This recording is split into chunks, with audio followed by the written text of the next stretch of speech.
80% of you here in this audience, that's 4 out of 5, when asked to stand and speak in front of a group or deliver a presentation, you will lose your audience in the first 30 seconds. And you won't even know why. Let me explain. We live in an amazingly complex world. I call this the instant messaging generation. How many people here have more than 2 TVs in their room? 3, 4? Only 1? Wow. Well, if you have televisions, you have a remote control. Looks roughly like this. With a remote control, I can look at a telephone or a television and I can flip through the channels. About a second or 2 seconds per channel. Most televisions have like about 800 channels, like click, click, click, click, click. We choose the channel and we only pause for a few seconds. The average business executive gets about 200 emails a day. Most of you have voicemail. When you're clearing out your voicemail, there's probably 40 or 50 messages on that voicemail. So information comes at us fast and furious. Bang, bang, bang, bang, bang. There's so much information coming at us. Now, in this environment, you're asked to stand and speak in front of a group. How much time do you think the group is going to give you before they click you off? How much time? How many seconds? 30. Yeah, I gave you the clue before. 30 seconds. The National Speakers Association, which is a group I'm a member of, they polled their members and they said, okay, 30 seconds is the time frame. What is the audience deciding in those 30 seconds? And I'll tell you 3 things. You might want to write these down. The audience, you're standing in front of a group, the audience is deciding 3 things. Number 1, this speaker is different. Number 2, this speaker has something compelling to say that I'm interested in. And number 3, I'm not leaving. As a speaker, your job is to engage your audience, to get them connected with you, interested, and deliver something compelling to them. And you've got 30 seconds to prove that right off the bat. Most speakers, they wander up to the podium and they start talking about, well, I'm glad that you invited me here and I just drove in from wherever, I took the airplane or whatever, and I'm having a great day, and what's new here in San Diego? The audience is completely bored to death. They just want to know what's the meat, what's in it for me. And that's what you need to convince them on in the first 30 seconds. So one of the critical messages I'm going to talk about here, I'm going to talk about 5 areas of public speaking and give you some tips on all of that. One of the first ones is, I call it the 30-second rule. When you stand up in front of an audience, take your most important, your most compelling point and make it to them right off the bat, and then grab their attention. Does that make sense? Can I get an aha? All right, good. Okay. Let's move forward with the presentation here. Here's our agenda for today. And I had fun trying to find little pictures that were, actually I searched all your websites and I looked at your websites and I extracted pictures from them. So we're going to talk about 5 clear points about organizing your presentation. And I'm going to go a little bit fast because I've only got about an hour.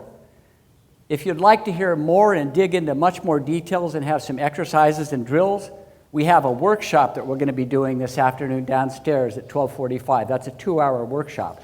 And I'll be able to work with you each individually and interactively. So if you're interested, sign up for that. Okay, so planning and preparation, number 1. Number 2, developing your content. What needs to go into your content?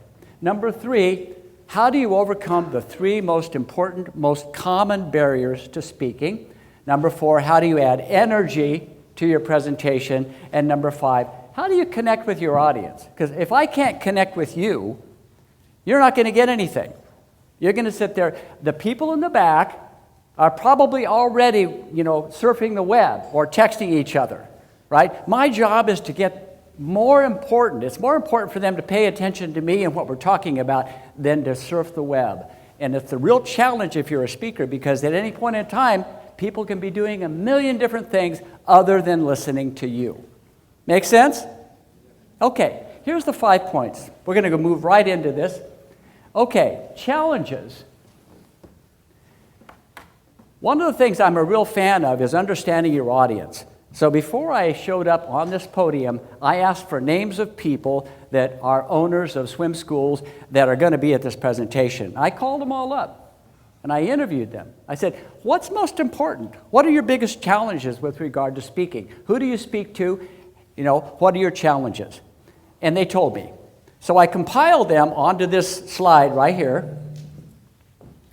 These are the areas that you're dealing with. How do you lead and motivate? How do you get and keep attention, particularly if you have children, or particularly if you're in the pool, or other than children, your coworkers? How do you grab their attention? How do you keep it short, clear, and relevant? How do you deal with in-the-pool lessons? Other things, people I talked to said, you're not organized. People, when they speak, wander all over the place. They're disorganized. So how do we organize it better? And the other thing is, a couple of people were complaining, there are people in our organization that are boring. I'm sure that's none of you, right? People boring. Or robotic. I call it the cardboard speaker. Nothing there, just spouting. These are the people that just lecture at you. They just blah, blah, blah, blah, blah, blah, blah, blah, blah, blah, blah, blah, blah. So boring. You don't want to be that. Okay, so those are the challenges that you've been dealing with, and we're going to go directly into how we deal with this. The first segment, the first plank that I'm going to talk about is planning and preparation. How do you plan for the presentation? Now, all of you give presentations. Sometimes they're one-on-one, sometimes they're with larger groups, sometimes they're with a big group like this. So how you plan your presentation and what you're going to talk about really varies by who's in the audience. So that's part of the planning and preparation. Who's in your audience? Here are some examples of audiences that you're currently speaking to. You can take a look at the list as well as I can. Depending upon what kind of speech is how you're going to organize what you're going to present. If it's a one-on-one, it's organized a different way. If you're speaking to high school students, that's a different speech. If you're speaking to Rotary Club, you know, all the different audiences that speak to. Does anybody here speak to legislators? How about Chamber of Commerce? All right. How about kids? Yeah, a lot. Keeping kids engaged is a real challenge, I'm sure, particularly if you're in the pool. Okay, the essentials of speaking. This is what you really need to work on. What is the location? Before I came in here to speak, I came in here last night and I checked out the room and we arranged for the sound, right? So I knew the location was such that I would have to be mic'd in order to project all the way to the back. I came here earlier to understand the dynamics of the room, and some of the people in the back of the room, it wasn't quite loud enough for them to hear. Okay, so that's why we mic. People in the back of the room, all the way in the back, can you hear me? Yes. Okay, good. I want to make sure I'm speaking loud enough and we're mic'd enough, because it doesn't do any good to speak and nobody hears you. Okay, essentials. You need to dress, you know, appropriately for your audience. So I checked that out. I said, well, if I wear a sports coat, is that okay? I said, yeah. So I've been in places where you have to show up and you wear board shorts. And I spoke to a surfwear company, and I showed up wearing a coat and tie, and they said I was overdressed. So I said, okay. I came back, and all I was wearing was a sports shirt and slacks. And they said, you're still overdressed. I said, what? So they walked me through their manufacturing. It was OP, Ocean Pacific. And I walked through, and everybody was wearing shorts, sandals, and there was a lot of tattoos and body piercings and, you know, long hair. And I'm going, okay, I get it. So I showed up for my final speech wearing a pair of shorts and a T-shirt, a nice T-shirt. But it pained me to speak wearing shorts and a T-shirt, but that was the audience. So make sure you deal with your audience.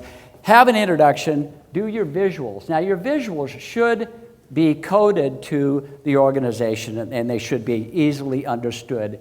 And I'm a real fan with if you're visuals, if you're doing PowerPoint, not too much clutter. Maybe a picture, maybe 4 or 5 points. There's a rule of 5. It's called no more than 5 points on a slide. And if you put more on there, it's an eye chart. People have to read it, right? Okay, so in terms of planning, those are some of the essentials. Now, matching your audience. We already talked about that. Research what the audience needs to hear. Because guess what? If you're not giving them what they need, what's the 30-second rule? They will zone out.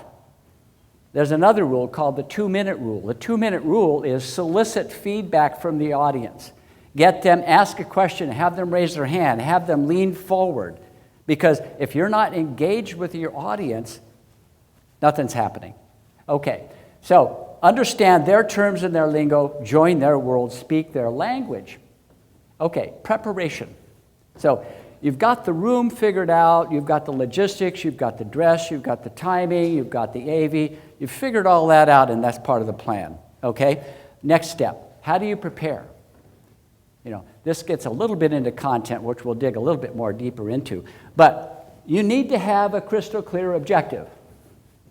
A crystal clear objective. What is the one thing that you want every single person in that audience to walk away with? That's your objective. In my case, it was on the title slide. Speak up and lead. Great speakers are natural leaders of any group that they're a part of. And in order to do that, you have to practice and you have to understand great public speaking.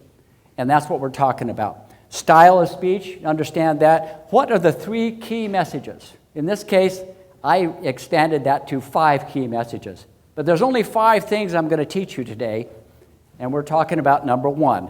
And I'll enumerate everything we want. Now, when you do a speech, it's very clear to organize it. The audience should know exactly the point that you're covering and what you're doing and how that point relates to all the other points. You want to make sure it's very clear. Guess what? Audiences love it when you're organized. Have you ever, gentlemen up in front, have you ever sat in a presentation where the speaker just wandered all over the place? Never? You have, yeah. And you get uncomfortable. It's like, well, why am I here? Why, this guy's wasting my time. He's just wandering all over the place.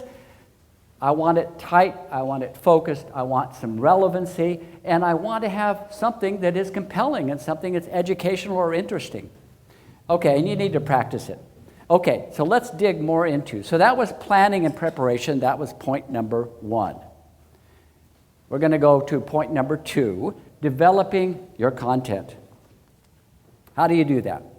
So you've been asked to deliver a speech. What kind of speeches have you been asked to deliver? Anybody? Speaking to who? Yes, ma'am. Our instructors for training. Speaking to your instructors. Okay, any others? Out in the business world, does anybody talk to get new clients? Speak to schools. Speak to Rotary clubs. Speak to all of those. All of those. Our clients. Your clients. Got it. Okay. Clients, instructors, yes, all of that. So whenever you're doing a speech, right, when you're talking to somebody, think about this. It's really a speech, right? It may not be in front of 100, but it may be in front of 8 or 10 people, right? You need to have it organized. The easiest way to do that is think about what's your opening comment? That should have your clear and powerful objective in it. What are the 3 main points? Okay? So you're meeting with your instructor, your instructors, and you're talking about a new class that you're going to be delivering. What's the new class? What are the 3 most important points of that class? And let's talk about that. Bang, bang, bang. Okay? So you organize it. It's real simple. There's an opening and a closing and 3 main points. This is a classical organization for speaking. This works for an hour-long speech. It works for a day-long seminar. It works for a 10-minute conversation. What are the 3 key points that you want to talk about, and the opening and the close, and tie it together?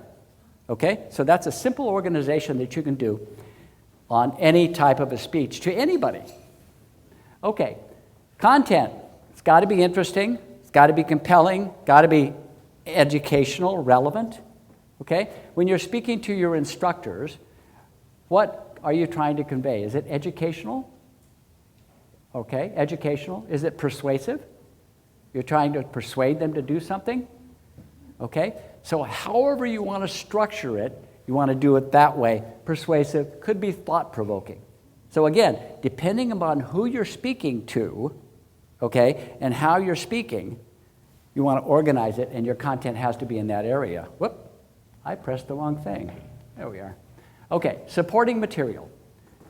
When you deliver a speech, you want to support your 3 key points, okay?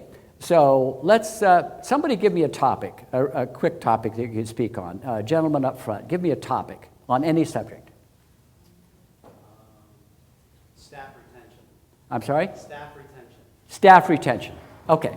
So I'm going to give a speech to you on staff retention. There's only 3 things that you need to know about staff retention. Number 1, they have to be treated fairly and honestly. Number 2, if the compensation isn't there, they're going to leave. Number 3, they need to be engaged and passionate.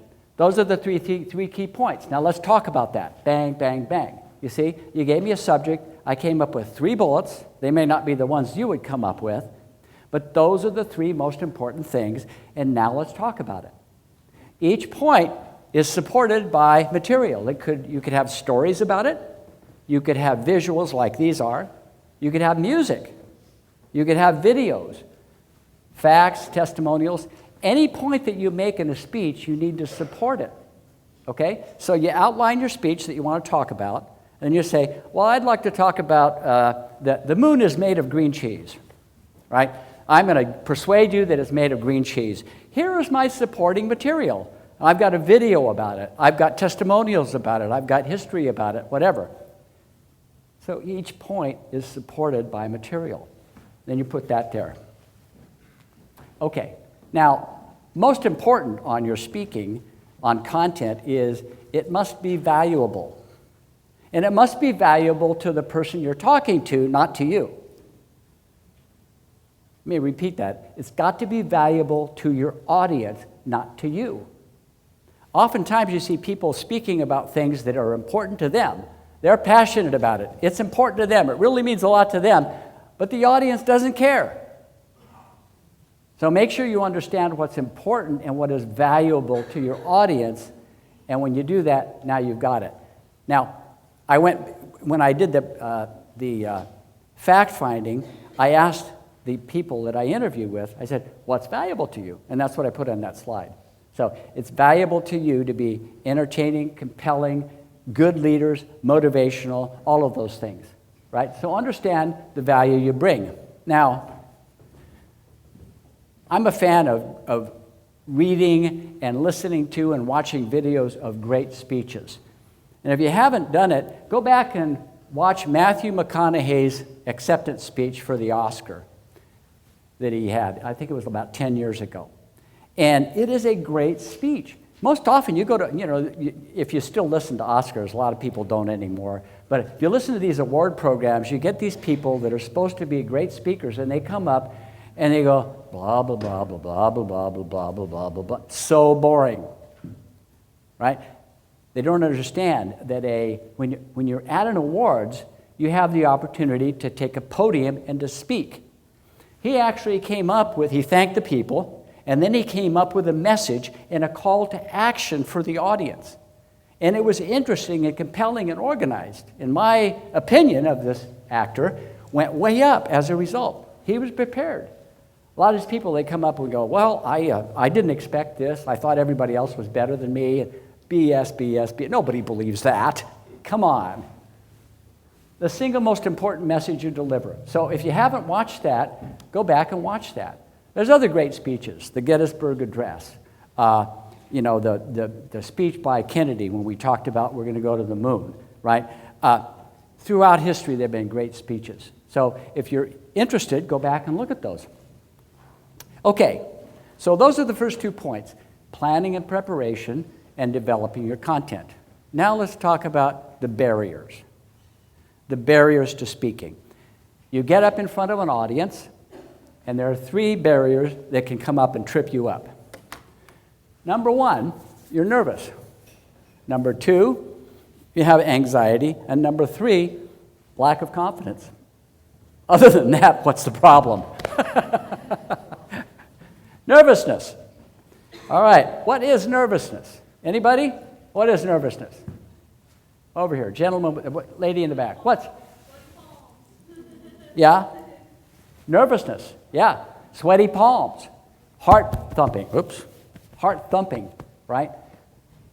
Nervousness. The thing about nervousness is you're in front of a whole audience. All the eyeballs are on you, and you're wondering, what are they thinking?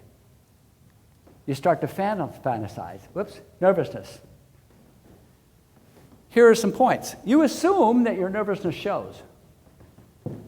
Well, they've actually done camera work on speakers. And they said, okay, the speaker thought that the audience saw him being nervous because his heart was pounding and he was sweating.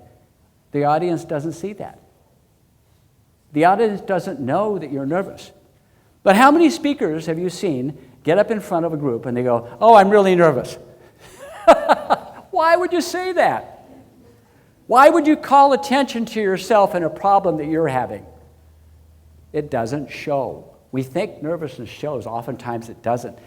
Here's another one. The audience wants you to succeed. How many of you have been in a presentation and the speaker absolutely bombed? Raise your hand. Speaker bombed. What did you feel? Did you hope he was going to get worse? No. You had empathy for the speaker. We want speakers to succeed. Never apologize. Remember, people in the audience are your friends.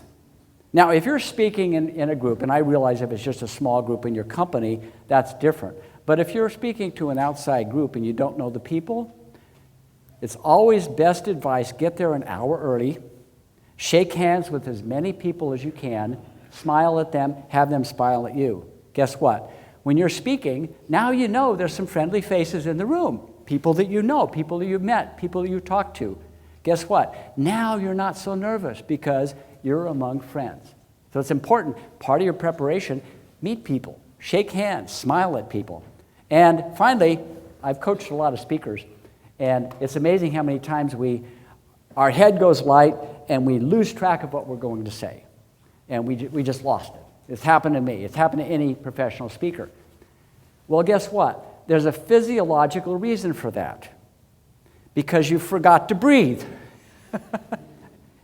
It really, deep breathing, oxygen, head is now clear.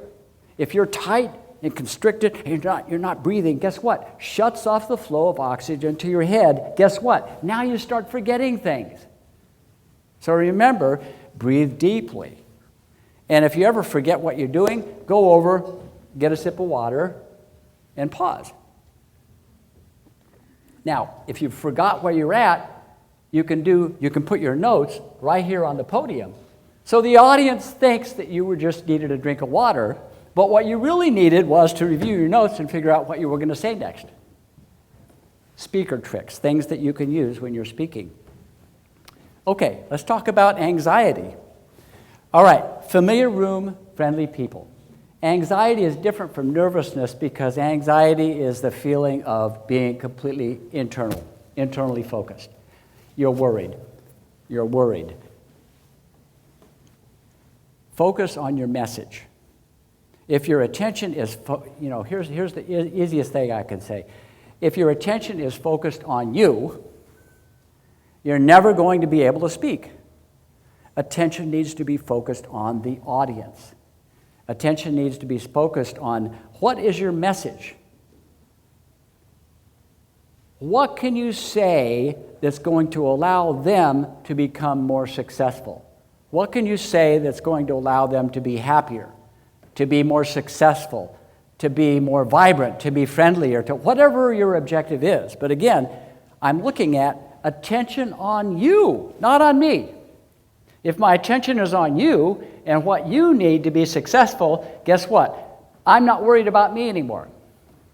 The cure for being self-centered or inwardly focused is focus outward. That's the cure for anxiety. Now, lack of confidence. Lack of confidence is pretty simple. It's easily curable. It's called practice. Once you're prepared, once you know your audience, once you know your key messages, once you know your supporting material, now you've got it. Now you need to practice it. I always advise speakers, if it's a half hour or hour speech or whatever, put yourself on camera. You know, get your little iPhone and set it up on a tripod, and watch what you look like. It's amazing.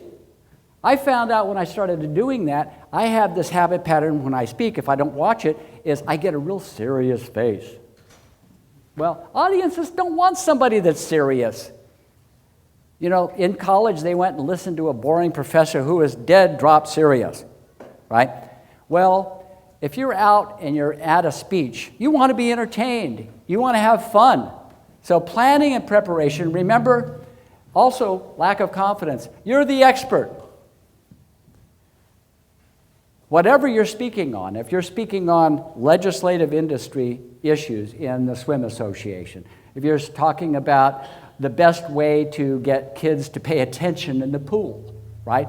The best way to manage the kids, the best way to accomplish whatever your swimming goals are. Remember, you, or the people who work for you, are the expert. Well, if you're the expert, you deserve to be on the podium speaking. So guess what? Why should you have a lack of confidence? Because you know more than anybody else in that room about that topic. Okay, so you're the expert. Also, practice, practice, practice. Okay, that means 3 times. Right? Now, I've delivered this speech before, but before I came, I practiced it. I actually did a full dress rehearsal. I practiced it, I timed it, I went through every single point because there were things that I wanted, nuances that I wanted to talk about to your group that would make sense to your group. And also, in any group, you'll get a curveball. Something will happen that will throw you off track. But you have to be able to understand that you're the expert and you can respond to that. Okay? So, I saw a hand go up. Was there a question back there? Or just somebody was changing their shirt? Okay, all right. Okay, so we're doing pretty good on time. Are there any quick questions? I've got time for 1 or 2 questions. This is the audience participation part. No? Yes, back there. Gentlemen, oh, lady right here. I've got some notes here that I did. I print them in 14 points, right? Or 16 points or whatever. So if you have notes, the idea is with notes, you don't want to have it be obvious to the audience that you're constantly referring to notes. So if you print it large enough, you can stand back here if you've only got 4 or 5 bullets and you can take a look and you can see that note from this distance. The audience doesn't know that you're referring to notes. But if you say, I really don't understand this, I need to refer to my notes, you're calling attention to a problem. And you don't want the audience to focus on you, the problem. You want the audience to focus on the solutions that you're delivering to them.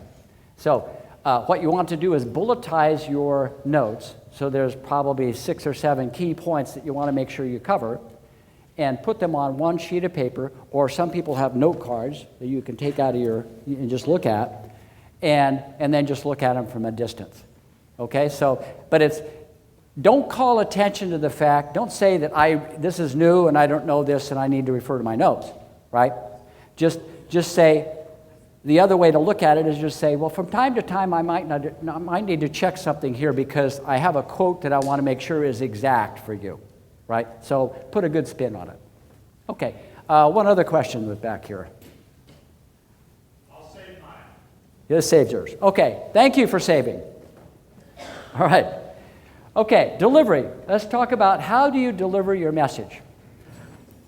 Your content needs to be relevant and important. We've already talked about that. But also, if you can't deliver it, nobody will get anything. So delivery is very important.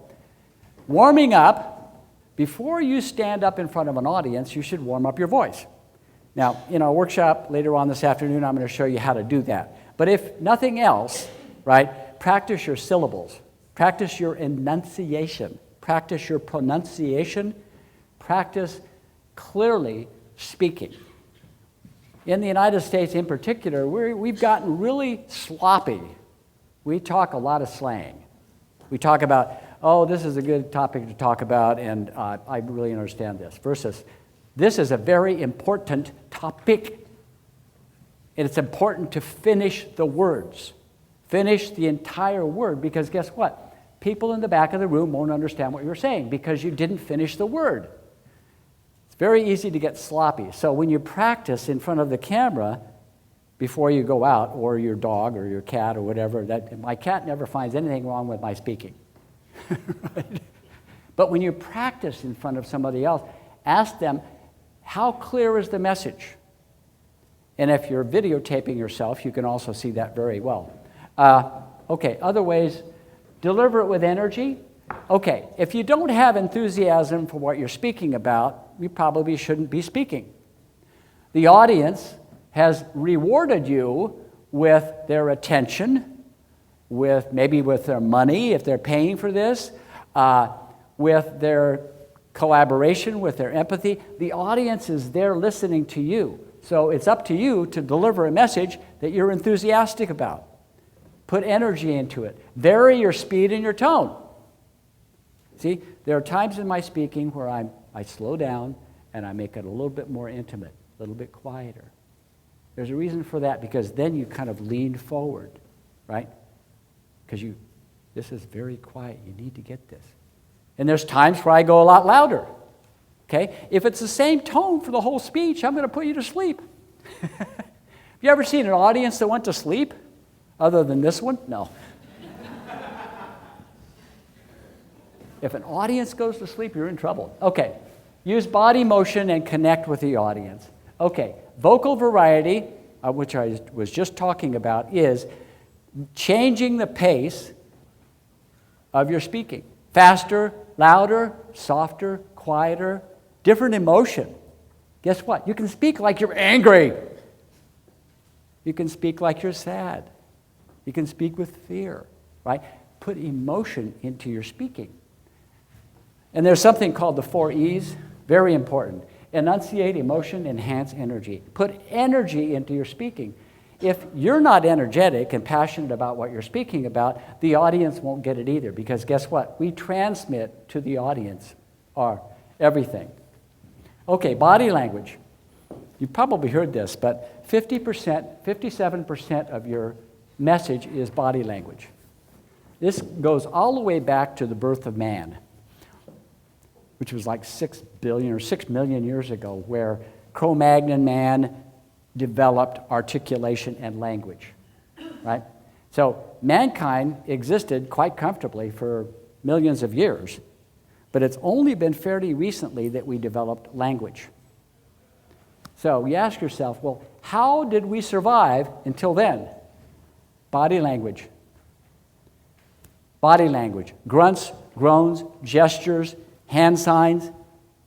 We got along just fine. So it's part of our DNA that 50% of the message, 57% of the message that we delivered, this is actually a study at UCLA, is conveyed by body language. So if I'm looking at this lady right here and I'm going, you can rely absolutely on everything that I am saying because I only speak the truth, what is the message she's getting? No. If I'm saying, we really need to embrace change in this world, right? And I'm pushing you away. Versus, we need to embrace change. That's a we gesture versus that gesture, right? By the way, never point at anybody in the audience. That's a weapon. What you do is you gesture with an open hand. It accomplishes the same thing. But if you point at people, you're accusing them of something. And the audience will get turned off. So your gestures are very, very important. Also, here's an interesting one. 60% of body motion is your face.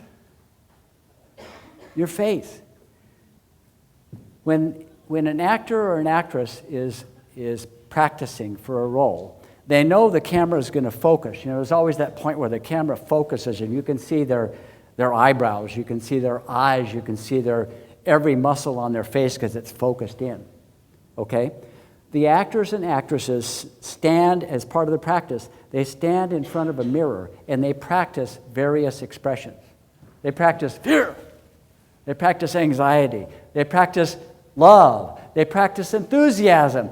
They practice all of these different emotions in front of a camera. There's probably 100 different ways to show joy, to show enthusiasm, to show fear. They practice that. And then in their acting, they convey that. So they're using, the biggest weapon they have is, second biggest to their voice, is their face and their facial expressions. You know, next time you're watching a movie, and it's a good movie, and not just a bunch of sound effects, but watch the acting. Watch the expressions on the face, the tone of voice, right? The ears, the eyes, you know, tears in the eyes. You know, watch the emotion that comes out because they practice that. So part of speaking is to convey that, and that's your emotions and your facial expressions and your eye contact. Okay. All right. I talked about 5 points here. So far we've talked about planning and preparation. We've talked about overcoming barriers. We've talked about adding energy, vocal variety. We've talked about how to develop your content. Those are the 4 points. Now, number 5, and this is the most important. By the way, all of these slides, I wanted to print all these out and get them to you, but they said we can't do that. Sustainability, we'd kill 5 trees if we printed this out. So you're all going to get a copy of this presentation electronically. So you don't have to worry about it. You'll all get this. Connecting with the audience, number 5. I got a clap out of that. All right. You know what? I probably should have told you that before. Okay, that's a big duh. All right. Connecting with the audience. This is the most important. If you don't connect with the audience, you're in trouble. So you must absolutely capture the audience. How do you do that? I'll give you a clue. You never speak to an audience. You speak to one person at a time in that audience. And when you do that, everybody nearby, in fact, everybody else, identifies with you, identifies with the person you're speaking to. So guess what? You never speak to an audience. I've heard people that say, I went to a speech class and they said, look 3 feet over everybody's head. That's the stupidest thing I've ever heard. The other one is, imagine everybody naked in the audience. And I'm going, oh no, that's a scary thought. Right? One person at a time, because guess what? If you get one person, I'm looking at the guy all the way in the back of the room. If I can connect with him and get him to nod his head, right, then I know I'm connecting with that person. As I do that, everybody else in the audience I'm connecting with. So this is the most important point of public speaking. Connect, one person at a time. Remember, intimate conversation. One of the greatest speakers I've ever studied under is Alan Wise. He's out of New York. And his famous quote is, great public speaking is an intimate conversation with one person at a time. An intimate. That means it's close and personal. It's real, it's authentic, and it's with one person at a time in the audience. Think about that. If you're speaking to your staff, if you're speaking to instructors, if you're trying to get new clients, if you're talking to legislators, whoever you're talking to, think about it. How can I get more intimate with this person? You know, one way to do that is lean forward, get a little bit quieter, a little bit softer, and make sure that they're leaning forward. You can tell if you're connecting with somebody because you look at them, they look at you. You can feel that connection, right? And guess what? That connection is with one person at a time. It's not with an audience. You can't connect with an audience. You connect with one person at a time. Get them involved. A couple times I've asked questions and I've gotten people leaning forward and I've asked for a show of hands. And be authentic. Okay, make the connection, build rapport. We already talked about this. Intimate conversation, audience participation. Now there's a term here, the I-we factor. I is where I'm talking about me. I'm going, well, this is my experience and this is what I've gone through and this is what I would advise and this is how I approach it. Okay? That's talking about I. When I'm talking about you, I'm saying we've all experienced the following emotions. We've all been there. We've all had difficulty dealing with legislators. We've all had difficulty training other people. We've all had difficulty running a staff meeting and getting everybody involved, right? So that's the we factor. So you understand when you're putting a speech together, remember there are times where you're going to talk about, you're the authority, and I'm going to tell you some stuff. And there are times where you're the authority, we, and we're all going to learn together. And great public speaking is a blend of both of those things. That's why it's called the I-we factor, right? But most important, the audience needs to identify and participate with you in the discussion, because if you don't allow them to do that, they're not going to learn anything. So that's the I-we factor. It's very, very important in public speaking. Time to get a sip of water. Okay. Making the connection. Most important. Now we're going to talk about how do you end? Well, you end with a bang, right? You had an opening statement when you talked coming in that grabbed their attention. Remember when we started this about an hour ago, I stood up and I told you that 80% of you were going to lose your audience in the first 30 seconds and you wouldn't even know why. Well, the why is what we've been covering. The why is how do you organize this? How do you get a compelling message and get the audience interested? If they're not interested, you're dead right off the bat. Okay? So that was my opening. So now I get to recap the points and bring it back to that opening. Again, it's organized. People appreciate that. They go, oh, okay, now I know what you told me. Now I know why you told me. Now I know how it all fits together, and I've got the whole puzzle assembled. Okay? So now I get it. Okay? So that's very, very important. You end, tie it back. You can tell a powerful story. You can tell a powerful story of how this all happened. And whatever... Now, your powerful story, by the way, needs to tie in with your objective of the speech. Remember, I talked about speak and lead, speak up and lead. Okay? So I have a close that comes back to there. You can tell a quote, you can recap, end with grace. All right, so let's recap here briefly. There are 5 keys to delivering a powerful message. By now, you probably have them memorized. Preparation and planning, develop content, overcome barriers, deliver with energy, and number 5, and most important, connect with the audience. If you don't connect with the audience, nothing happens. Okay. A quote from one of my personal heroes. If none of you have heard about Toastmasters International, I know there's a few people in the room that are in that group. It's a great place to practice your public speaking. If you haven't heard of this organization, just go onto the Google, type in www.toastmasters.org. It'll come up, and you just, the screen will come up, and you just plug in your zip code, and it will show you 4 or 5 clubs that meet in your vicinity. And this is very inexpensive. You get together with a club, it's a few bucks a meeting, and you practice together to get better as speakers. Well, I grew up in California. Please? No. Oh, actually, I'm in California. I moved to Arizona recently, and Arizona people look down at California people. They go, we don't need any more people from California. But that's another topic. But Ralph Smedley founded Toastmasters International in Santa Ana, California, about 80 years ago. And he's one of my heroes. This is one of his quotes.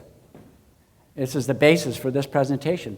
The well-balanced, intelligent speaker is the natural leader of any group of which he is a part. How many times have you seen that? You're in a group, and everybody's looking around in the group. Okay, so the group has a purpose, and who's going to run things? Who's going to be who's going to organize it? Who's going to be the leader, right? Well, generally the leader is the person who's willing to stand up and speak. So standing up and speaking, delivering presentations, we automatically associate with leadership. And Ralph pointed it out back there. You're a natural leader if you know how to speak. But the caveat on that is the second quote. People will listen to a man with a message if he knows how to deliver it. I can have the greatest message in the world, but if I don't deliver it, and if it doesn't land with you, and you don't get it, then it's a waste of time. So I love this quote. People will listen to a man with a message if he knows how to deliver it. So my challenge to you all, you get to, oh, great pleasant. You get to see my picture and my contact information. My challenge to you,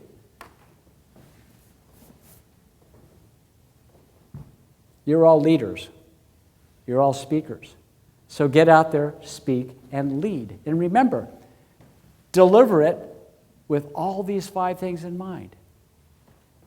Plan it, prepare it, deliver it, connect with the audience. When you do that, you will be the natural leader that you would like to be.